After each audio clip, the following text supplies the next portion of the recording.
What's up guys, this is HitchGood, and today we're going over my favorite class setups in Battlefield 4. With so many people playing this game, many are still returning and getting back in the swing of things. So, to beg the question, do you find yourself at the bottom of the scoreboard? Maybe using a 10x on your shotgun to make it shoot farther? Or maybe you're carrying both the medic pouch and bag at the same time to do twice as much healing. You've got them both equipped? Yeah. Why? Because I'm prepared? Well, hopefully this video can dispel the fog of war for you and get you right back to dominating. So first off, I want to mention this in regard to how you pick out your loadout. There's a few things about Battlefield 4 that's different than other games. This is truly a sandbox experience, and while there are some builds and firearms that are more versatile than others, there isn't an absolute clear-cut meta, which frankly I enjoy. There's 1,000 different ways you can play this game, and each build can cater to one of those many ways. I'd say close to probably 50% of your success in Battlefield 4 isn't going to rely on skill, but the knowledge to adapt your loadouts on the fly based on the circumstances the other team throws at you, the map, and what game mode you're in. This also comes down to exactly how you use each firearm. Some rifles just love tap fire, while others are going to hate it and only be accurate with 4 to 5 round bursts. Some are going to need different attachments based on what needs to be improved on the gun. We're going to get into that just a little bit later.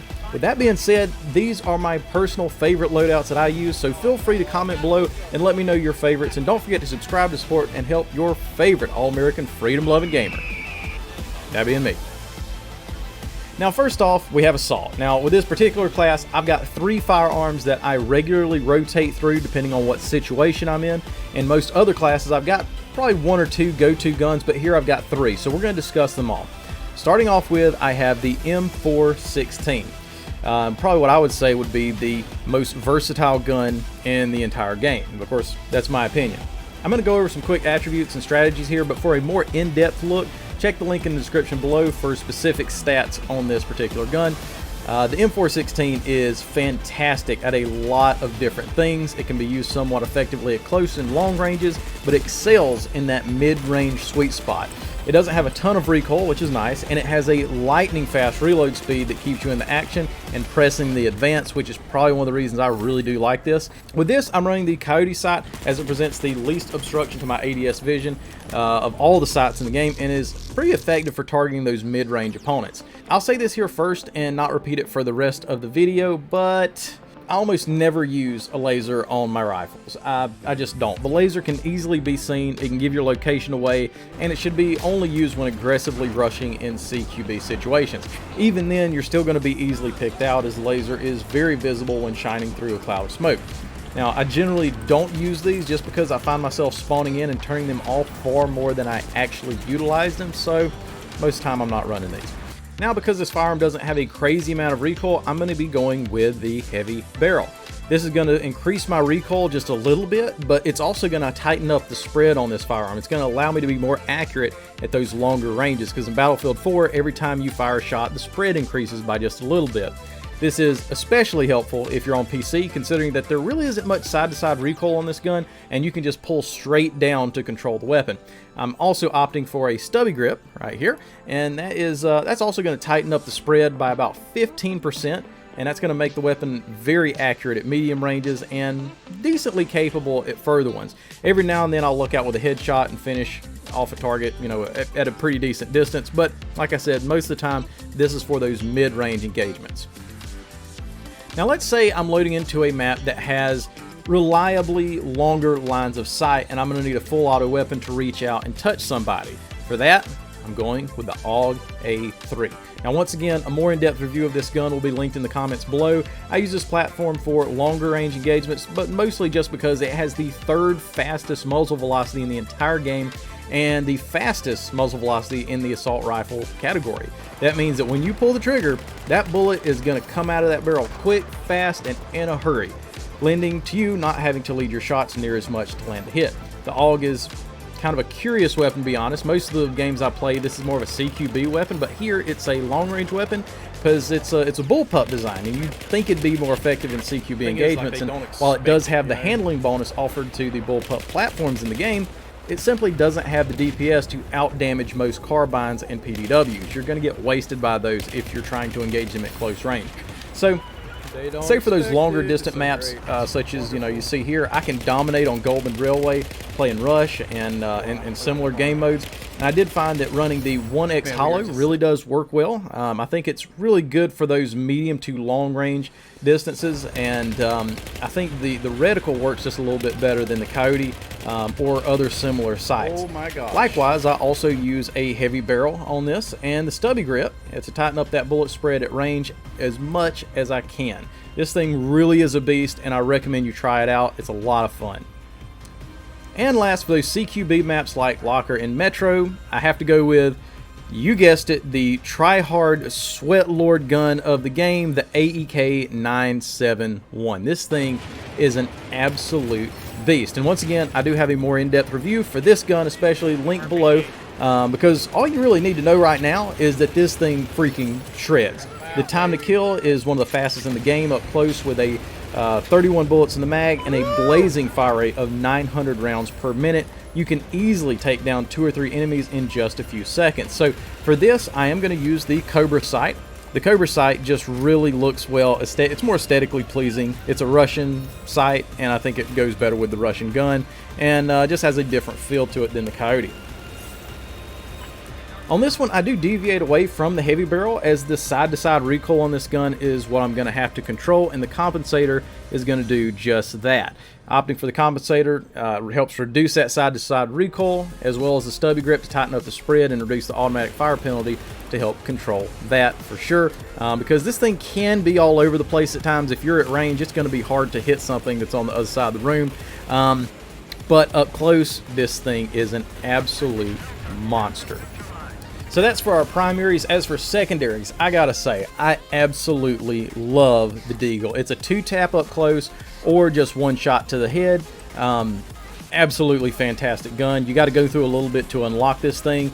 You got to get a couple water kills to get the Unica, and then you got to get it's 10 or 20 headshots, something like that, to end up getting and unlocking the Deagle.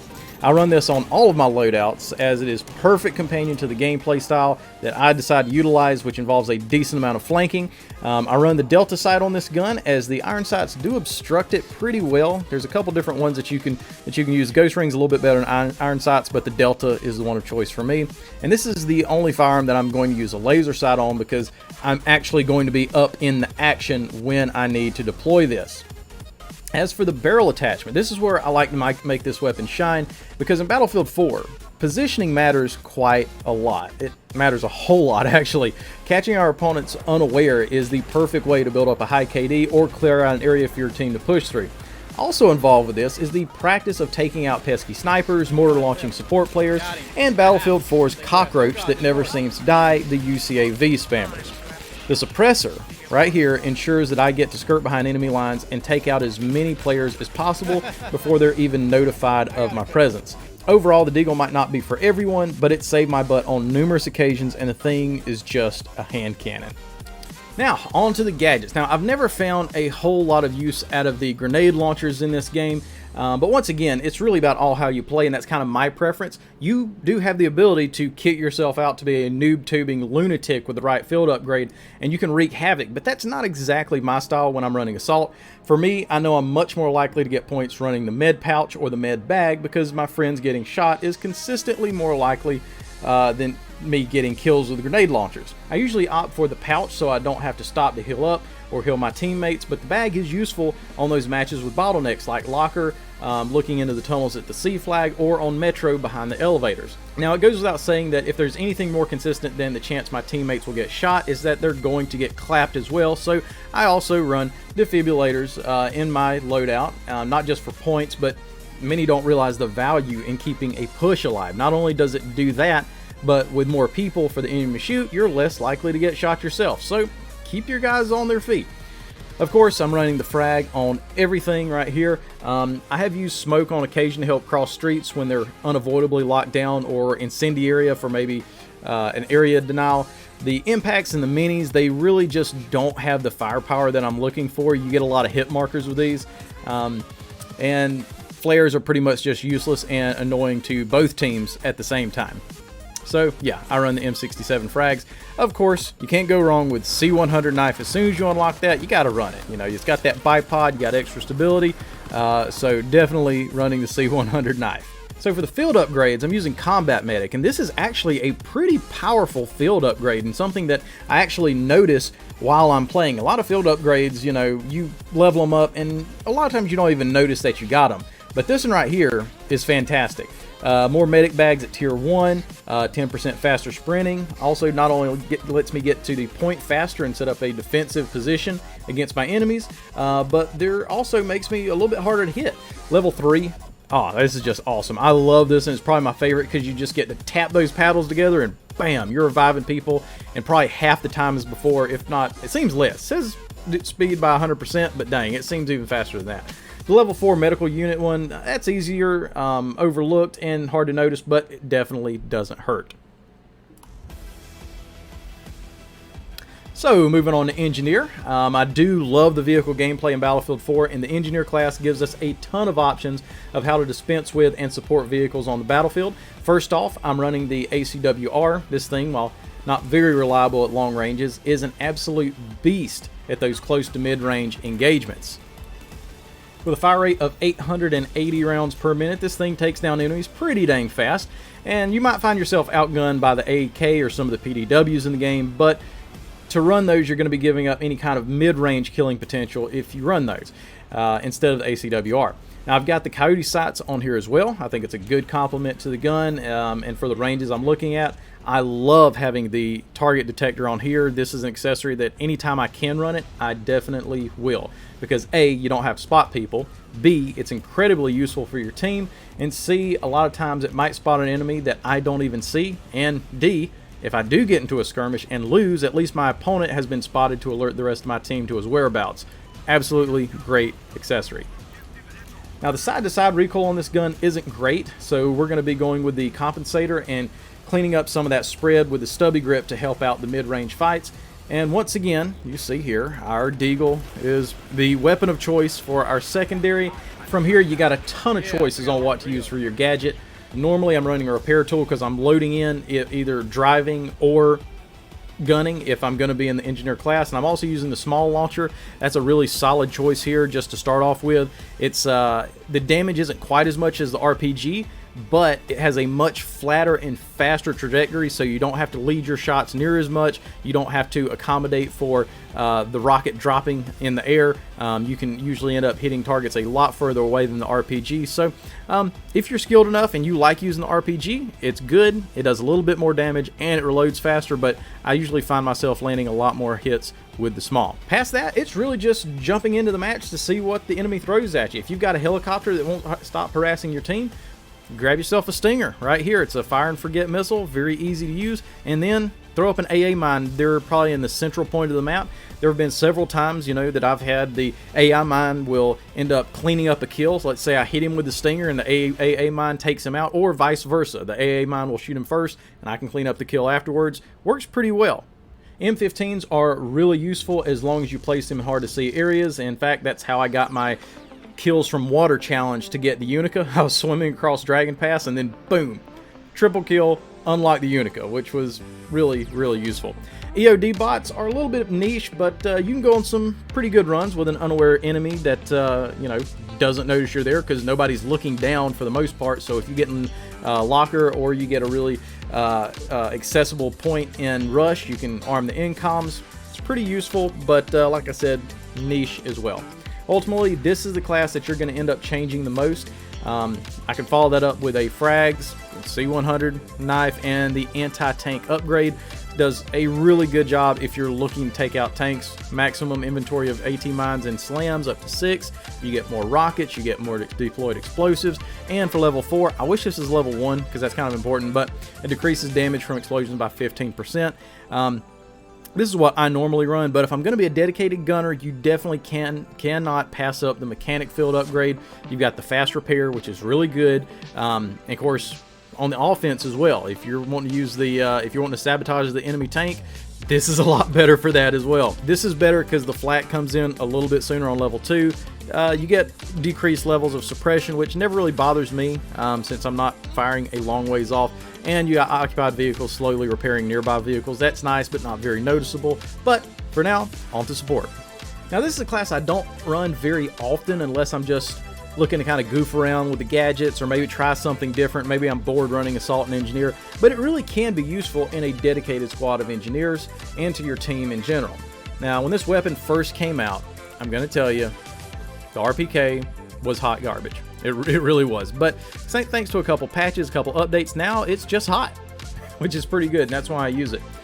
The RPK, while not the traditional LMG, it still boasts 40 rounds of ammo, but its real strength is the minuscule 1.25 first shot recoil multiplier that makes its first shot almost as accurate as the following burst. So it's very, very reliable. You don't have to worry. The first shot is almost as accurate as the rest. Medium to long range, this gun is excellent at firing accurate time bursts and downing enemies. I'm running the PKAS 1x right here, and that's pretty useful. For medium range, I will change it up to the PKA 3.4, although I really wish that there was a middle ground for this. And the only middle ground that I can find is the 2X, and it's a flirt sight, and it's locked behind as a battle pack item. So that's kind of unfortunate right there. Once again, not running any accessory. The recoil on this isn't too bad, so once again I'm running a heavy barrel to tighten that up, and the stubby grip to further tighten up the recoil spread to make this thing really good at those medium to long range engagements. Do not use this in CQB though, you are going to get wrecked for sure. Now I really don't have a dedicated gadget for this class. There's a lot of different ones that you can use. I guess traditionally C4 and the ammo box are good just to load in if I'm just running a traditional support class. However, there's a lot of different things here, you know, such as the mortar. It's kind of a fun mini game of sorts. You know, if you keep getting if you keep getting pushed back and you're tired of dying and you just want to hang back and do something different, maybe get a couple kills to bring your KD back up, the mortar is kind of fun. The XM25 is absolutely excellent if you're trying to get your support XP up and load into a map of Operation Locker, for instance, although it will piss off the enemy team. But we don't care about the enemy team here, and that's why we use it. Right here, a lot of these indirect fire or perimeter defense are both pretty decent depending on what you're wanting to do. Indirect fire is probably the one I'm going to load in with. Maximum deployed ammo boxes, packs by 1, increases maximum inventory bullets by 50%. That's kind of useless considering most of the time you're carrying ammo anyways. If you're on the XM25 or the M224, really good perk here, increases the ammo for that. And once again, one that you don't notice as much, occupied vehicles will slowly resupply nearby soldiers. And now for probably my least played class, and that's kind of unfortunate. That's a shame. I really do need to hop into this class a little more often because there's really two ways to play Recon. You're either sniping from the back of the map without having any kind of impact on the match, really, going 7-0 and tick up on your losses, or you can run with an SKS. You can also run with a carbine and get up in the middle of it, because there's a lot of things that you can do for your team. You can throw sensor balls for intel. You can put down tugs to light up the area for your squad mates. You can drop insertion beacons. You can fly a MAV above the battlefield and spot targets. There's a lot of really good team-related things that you can do here in the gadget section. When it comes to this class, I never really got into sniping that much, but I've ran with the SKS quite a lot back in the day, as it really is the best close-up DMR of the game. The spam fire for medium, longish distances can take out enemies pretty reliably, and if you get into a CQB situation, you're not completely screwed as if you had a sniper rifle. Although it's not as accurate as some of the rest of the class, it's still useful to use as an aggressive recon. Plus, the fact that I own one in real life is actually pretty cool too. Looking down the same sights and seeing a similar recoil, hearing the similar sounds, it's pretty neat. This can be run with the PKA 3.4 times, like I have right here. Or the standard Cobra sight can also come in handy if you're being a little bit more aggressive with it. Of course, I run a target detector on all of my carbines and all of my DMRs. I like using the suppressor as well, as long as I'm not firing from too far away. And of course, I use the angle grip to help get rid of some of the recoil as well and reset the gun as quickly as possible. Now, of course, here we also have the option of running the ACWR, and of course we saw, I talked about that earlier in the video. I really do enjoy using this weapon. Also, you've got the MTAR 21 that I really enjoy using, and you know what, I'm not exactly sure why, because this thing is hot garbage on paper, but for some reason I've just had a lot of success with it. I like the recoil, and I guess every now and then you just find a gun that you end up enjoying and using quite a lot, and the MTAR is one of them. As for field upgrades, I'd probably use the Spec Ops more. There's a lot of pretty decent stuff in here. Undetected by motion sensors except when sprinting. Not a big deal because I sprint a lot. Increases maximum inventory is C4, so you got that to 6. This is probably the big one though. Increases maximum inventory motion sensors to 5. So you've got a lot of these, and if you're running the tugs and MAV, it increases the range on those by 40%, which is pretty substantial. And of course, level 4 is pretty decent. Reduces time you're spotted by 2 seconds. Definitely does not hurt. But of course, if you're sniping, there's no doubt that the sniper field upgrade is going to be indispensable. So back to where we started. If any of the assault rifles that you saw here at the beginning of this video pique your interest, don't forget to check those out below, as well as my LAV and tank guide that have gotten quite a lot of attention on YouTube as well. Once again, don't forget to like and subscribe. God bless, happy gaming, and hit you good out.